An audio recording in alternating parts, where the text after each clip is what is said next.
In the name of God, the most merciful, I greet you, brothers and sisters, here today with peace.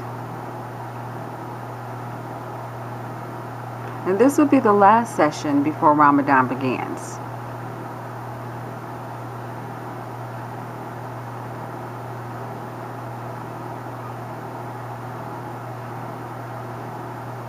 And I think that it will be beneficial for all of us if we keep our focus or any questions we may have specifically towards the topic of Ramadan.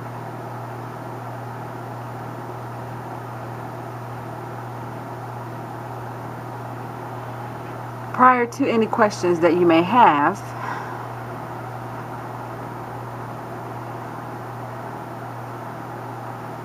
I just want to explain that Ramadan has been made compulsory on us all, and the reason why. Now understand, it's not to cause a person just to be hungry, just to have to go with no food or no water. That's not the reason. And yes, it does require that you do go all day with no food or water from sunrise to sunset, but once again, that's not the sole reason behind the fast.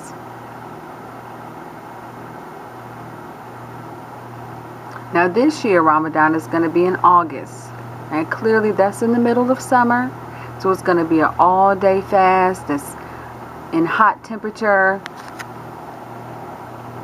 Clearly a person is going to experience a little difficulty, more thirst, more hunger.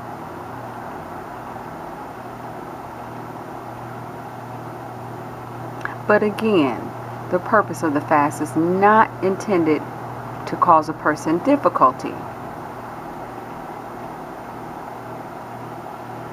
It's not just to have them being frustrated. No, that's not the purpose. So clearly you may wonder then, well, what is the purpose of the fast? Why would there be a fast established during the hottest month in the summer, and we have to go all day with no food or water, and it's extremely long? What is the purpose?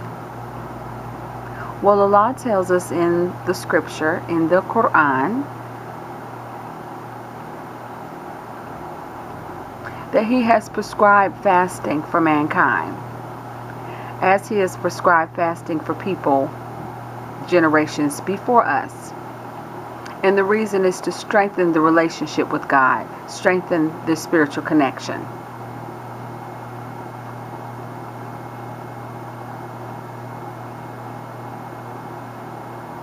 The fast is supposed to be designed to make a person more spiritually aware, more God conscious.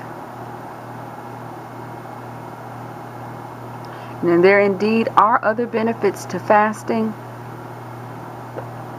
and we'll discuss that particular verse in the Quran. Just know that for a Muslim, to have that relationship with God is something that is very important.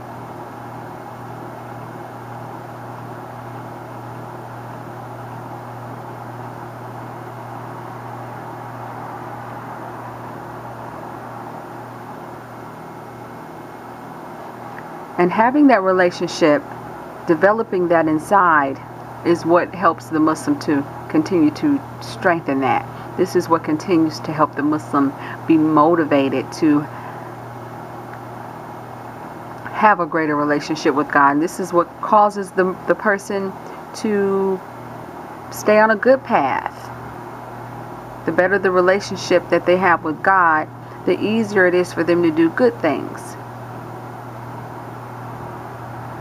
And so again, this means that they feel less desirable to want to go after things that are more tempting. They want to be motivated again to just do things that are good and try to continue to strengthen that relationship with God.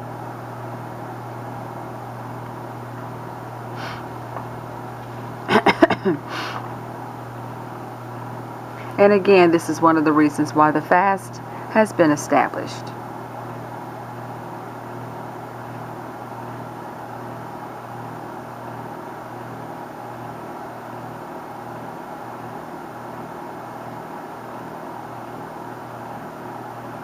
Again, the fast is designed to help guide mankind to strengthen their relationship with God.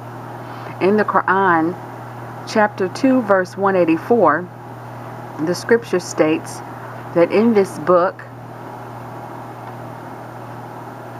there's guidance for people if they choose to follow.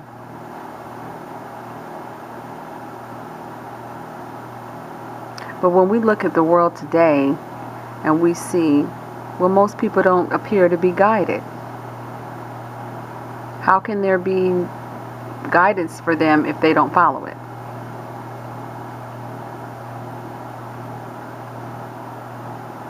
So if the verse is saying that in this book is guidance, for people who fast, but then you look around the world and see, okay, well, it doesn't look like people are following this. How can this be guidance for them?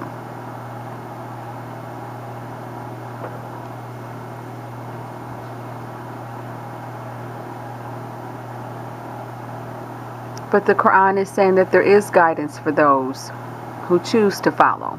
And this is again how the fast helps them.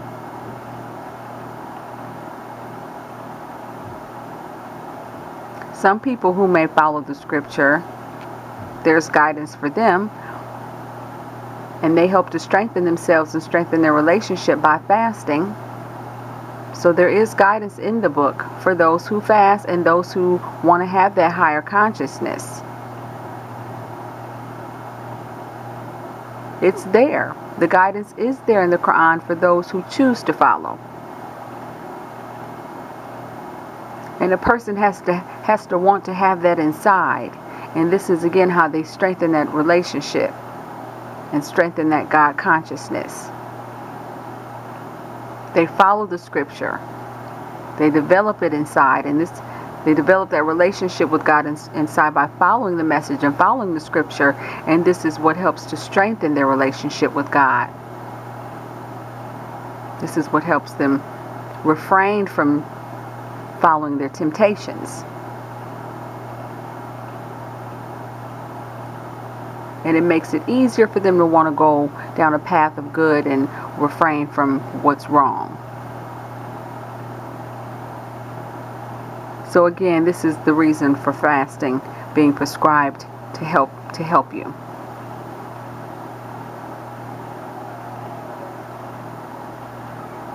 And so we're going to discuss 3 different objectives behind fasting.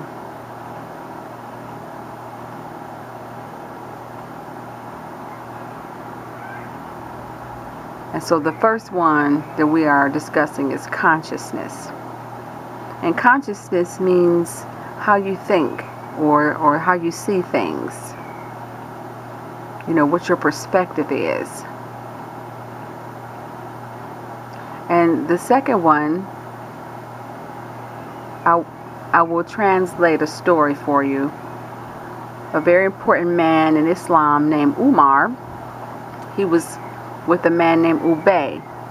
Now Umar was a man who was very knowledgeable in the religion of Islam.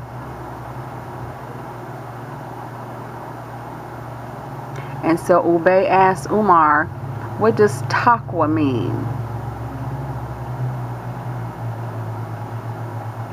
And taqwa is the Arabic word for consciousness. But still Ubay wondered, well, what does that mean? So Umar says, imagine that you are walking down a pathway, and the pathway is full of prickly thorns, and you have to walk this pathway. How would you walk this pathway? What would you do?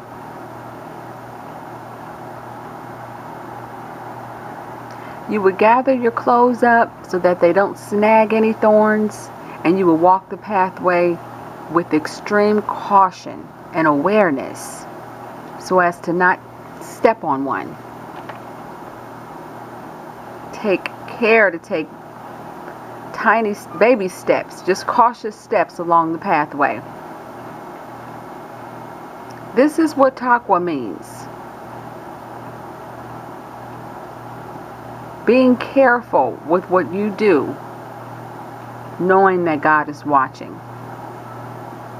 You'll be very careful with every step that you take so as to not step on the thorns. And it's the same as you being careful with every step you take as far as what you do in front of God.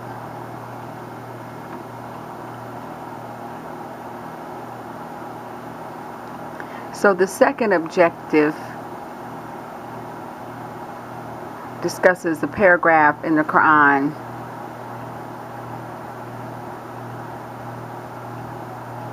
and where God teaches us about self-control.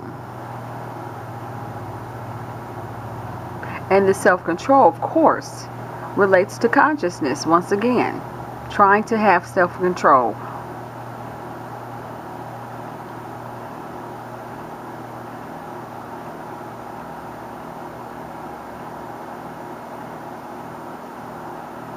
So having self-control is one of the things that you must have while fasting. So we have to know that when we lose self-control, we kind of chase after our desires. Oh, I want this, or I want that. I gotta have this, I gotta have that. And we live in a world or a society where it's encouraged. Go out, do whatever you want, have whatever you want. And all that does is to help increase in their temptation. Now, Islam is not a religion that doesn't want you to be happy.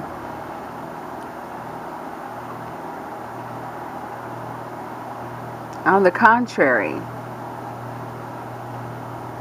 opposite of what a person may believe, God does want you to be happy.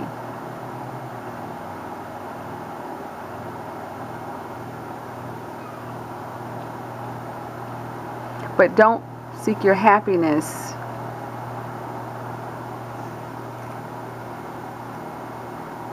at the expense of other people. People should try to be equal amongst one another, not superior. So this is, the fast is something that helps again to teach us how to have self-control. Because if you don't have any self-control, then that means you can just go out in the world and the world would just be full of chaos. We know we live in a society where laws and rules are established, but people just ignore them. Some people just ignore the laws and the rules. I remember a few months back, there was a man who was driving 250 kilometers in an 80 kilometer zone. I mean, clearly he was defying the rules and the laws. So of course, once again, although we may have them, people still choose to ignore them. And that's the same with religion. Religion has rules and has laws as well. And the rules and laws are what's designed to help you. And you have to seek that help by following what's in the scripture.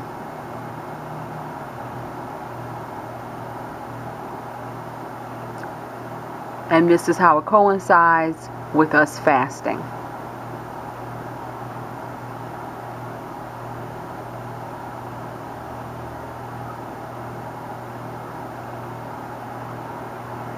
When we fast, it causes our body to become weak.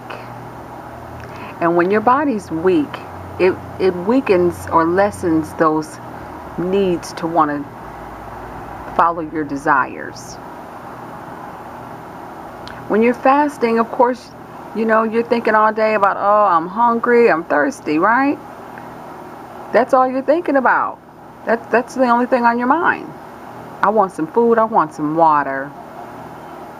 You don't have time to busy yourself with idle things. Your focus is solely on food and water. That's what's most important to you.